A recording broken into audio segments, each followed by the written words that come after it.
Lance and Rick fight about stuff! Scene 3. Yesterday, the intelligence agencies came out that Russia had definitely interfered in the U.S. election on Trump's side. So, well, here's my problem with all that. First of all, well, this is the most important thing. The word diplomacy depends on the strength of the country's military. People don't really care about the diplomacy or the opinion of Lesotho, but they care about the opinion of a well-armed, powerful country. Now, Trump, as part of his campaign, has promised to build up the U.S. military to harness the U.S. economy to make us dangerous again. So wait, hold on. Why would, if Putin, who was said to be behind this, why would Putin likes Trump? Because Trump seems more manipulatable. Yeah, maybe. But you know what? The beauty of America is that we can be really stupid if we have a really powerful army. We have a powerful army. Yeah, We've got the most powerful army on earth. Yeah, that's not good enough because we have to be able to oppose the Russia, China, Iran, and North Korea, and to a certain extent Pakistan. So my point is that if you have a president that's planning to build up your military, why would Trump want that?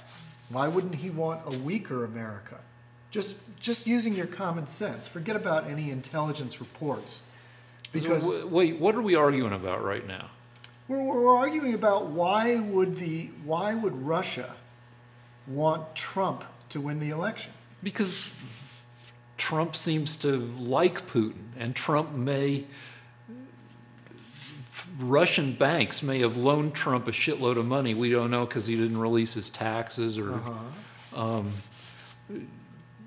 Trump seems more likely to play ball with Putin. Really? Really? Well, see, that's my argument. They asked Hillary Clinton during the election whether she was going to strengthen modernize our nuclear weapons, and she said no. That was of no interest to her. Well, we're spending $1 trillion over the next 10 years to modernize our nuclear arsenal anyhow. Really? Yeah. Okay. Well, we have 7,000 nukes. So does Russia. We have roughly the same amount of. I don't think we have 7,000 anymore. Well, it might be 6,700. I think it's under 2,000. No, that's not true. I've seen the bar graphs. What was 7,000 when we started the treaties? Yeah, but we're not under 2,000. We're at like 6,700, I believe. Okay. Now I don't know how many of those are ready to be stuck on top of a missile and launched. Yeah. But how many nuclear missiles do you need? And with 6,700 nukes or 7,000 nukes, we can destroy every city on Earth larger than Oxnard. Okay. Well, and they probably do need some reconditioning. Yeah, that's true. And Hillary was not interested in supporting that, and Trump was. But beyond that, yeah, why that would stuff you, happens. If you were Putin, why would you want a guy that was going to give your country a navy of 350 ships? You see, right now we're under 200, I believe. So why would you want a more powerful America? Are you saying that Putin didn't hack the election? It's completely illogical. Yeah, but he did it. Well, what he did do was he released Democrat DNC emails, yeah, between Podesta and the head of the DNC to show that Bernie Sanders was a bunch of screwed. There's a possibility that he was connected with the WikiLeaks thing, yeah, which screwed. But And then he also had RNC stuff, but he didn't release that because he wanted Trump. How do you know there just wasn't anything interesting? You see, there's a theory that because the intelligence report says that both were hacked. Okay. And that he released the DNC stuff because he didn't like Hillary, because Hillary went after him for rigging his own election in 2011. Yeah, but you know, I heard something different. I heard that the Kremlin believed everything that we believed, and that is that Hillary was going to win, and this would be a way of embarrassing the new Democrat president, which is always a good thing. Okay, but either way, I mean, everybody thought that Hillary was going to win. Right. So my point is that if you were the president of Russia and you were the former head of the KGB, and you specialize in demoralizing the United States, what better way to do that than to start turning them against the new president, Hillary Clinton? That's what I think he was doing. He didn't expect Trump to win. All right, so what are we disagreeing about? We each are... You think that Putin and Trump are buddy-buddy, and I'm saying that's absurd.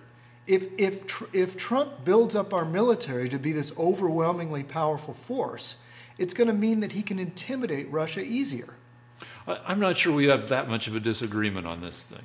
We're each okay with believing that Russia fucked with the election.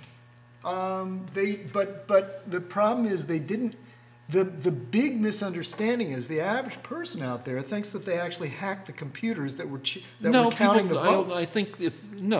People think they were the vote counting computers were being disrupted. No, nobody thinks. I don't think people think that. A lot of people think that. Well, then they're dumb shits. Well, the head of statistics at Berkeley, Philip Stark, he said that he believed that the Russians could have interfered in the vote counting. That would be lovely because then that would give more credence to the idea that the election was fucked. But then they had recounts in Michigan and Wisconsin, I believe, and it turned out that that the recount showed that Trump was actually ahead by a few hundred more votes. So it didn't affect the recounts. Yeah, I don't think that they got into the voting machine. Okay. Well, then you just have this amorphous thing that maybe Trump is liked more by Putin, and I'm saying it's not going to matter at all. When Putin is looking over the seas and he sees a massive American Navy and a massive American army in the Baltic states opposing him, he's going to think, boy, that was a bad idea, electing Trump. I wish we had a Democrat so that I'd be facing a paper tiger in the U.S. Okay.